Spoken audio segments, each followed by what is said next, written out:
Assalamualaikum warahmatullahi wabarakatuh. Hello everyone, my name is Jabarul Akbar. In this video, I will talk about assessing speaking.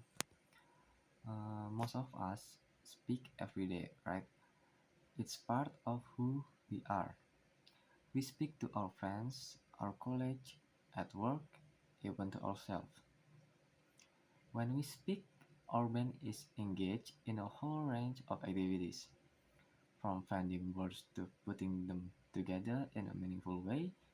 Because we speak to different audiences for different reasons and under different conditions, we can look at speaking as being multidimensional. Since an assessment should try to replicate as closely as possible the real-life use of the language in terms of the brain activity and the social condition in which the language is used, a test of speaking needs to be as close to the context we are interested in as possible. So, if I want to test your ability to ask and follow directions, I should include this activity in my test. There are many different approaches to assessing speaking.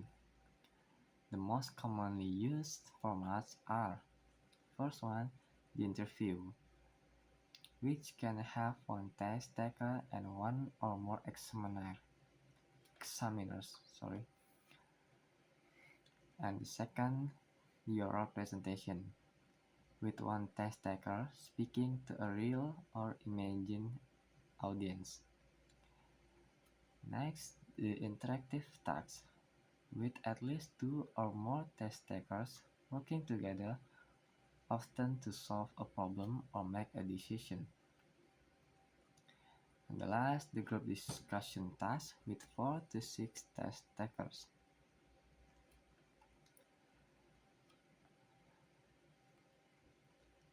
And next, there are lots of different tasks that are used in tests of speaking. Some commonly used tasks are: the first, describing something.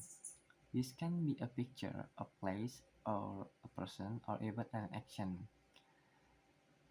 Second, telling a story. This can be based on a single picture, on a series of pictures, or it can be simply invented. The third, comparing things. This can be a real objects, photographs, or artwork, or even abstract concept. And the last, giving some personal information.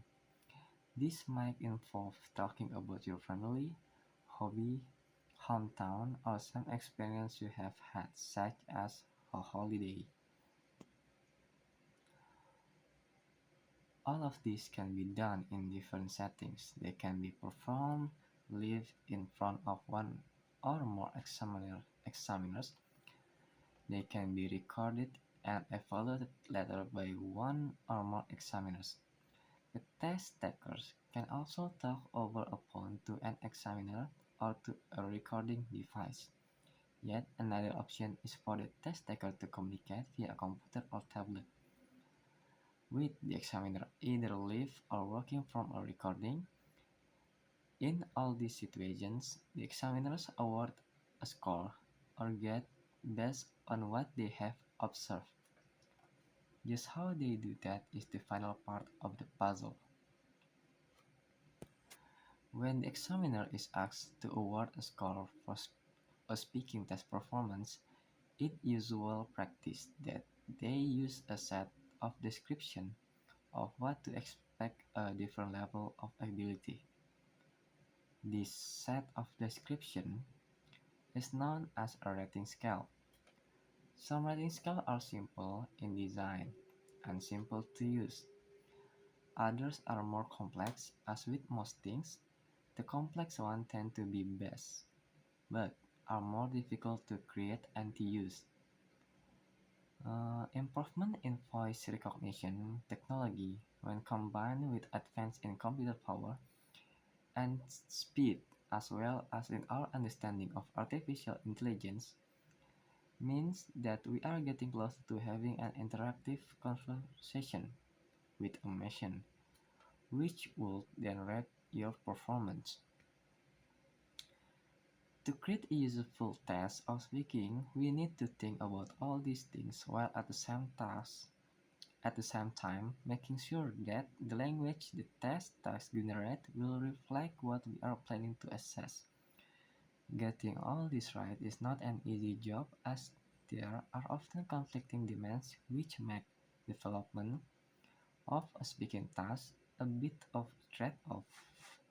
For example, we might really want to assess a test taker's ability to interact face-to-face with an examiner, but we may not have enough examiner to make this possible. So, we have to compromise and use an alternative solution, such as a computer-based format where the test taker reacts to the text said by an on-screen avatar. There are positives and negatives to our solution. We just need to be aware of this complexity when designing a test of speaking. Okay, I hope you enjoy and understand these short videos, and thank you for your attention. Thank you.